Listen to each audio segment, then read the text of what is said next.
Assalamualaikum warahmatullahi wabarakatuh. Perkenalkan, nama saya Desa Fitri, semester 2, jurusan Ekonomi Islam, kelas EQ 2F dalam prodi Ekonomi Mikro Islam.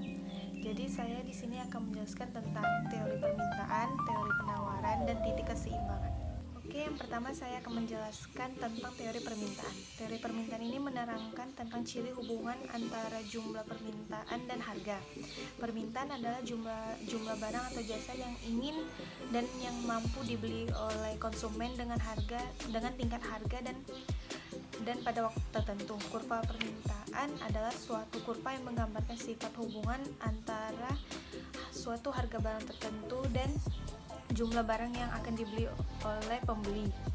Jadi faktor yang mempengaruhi permintaan itu yang pertama ada harga itu sendiri, yang kedua pendapatan, yang ketiga selera masyarakat, yang keempat perkiraan masa depan, dan yang kelima itu harga barang lain yang saling berkaitan erat. Jadi yang kedua teori penawaran. Teori penawaran ini terutama menumpukan perhatiannya kepada hubungan antara jumlah barang yang ditawarkan.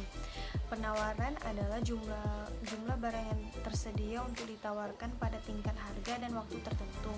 Kurva penawaran adalah suatu kurva yang menggambarkan tentang hubungan antara jumlah barang yang dijual atau yang ditawarkan pada tingkat harga tertentu.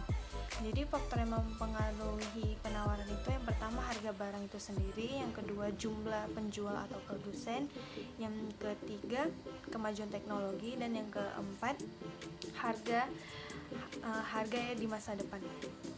Perkiraan di masa depan. Selanjutnya ada titik keseimbangan atau equilibrium pasar.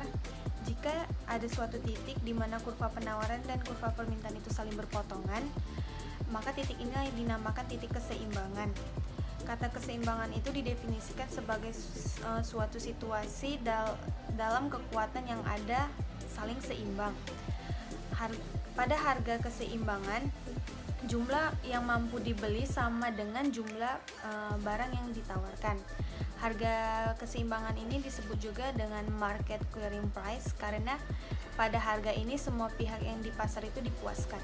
Yang terakhir ada teknik untuk menentukan keseimbangan pasar. Yang pertama itu secara matematik telah diterangkan bahwa keseimbangan pasar dicapai apabila kuantitas yang diminta sama dengan kuantitas yang ditawarkan maksud saya. Jadi dengan demikian QD sama dengan QS, di mana QD itu adalah jumlah permintaan dan QS itu adalah jumlah penawaran. Yang kedua itu secara grafik, maksudnya secara grafik ini kita harus menggambarkan keseimbangan pasar itu dalam bentuk grafik, kurva, dan lain-lain. Yang ketiga itu ada secara angka.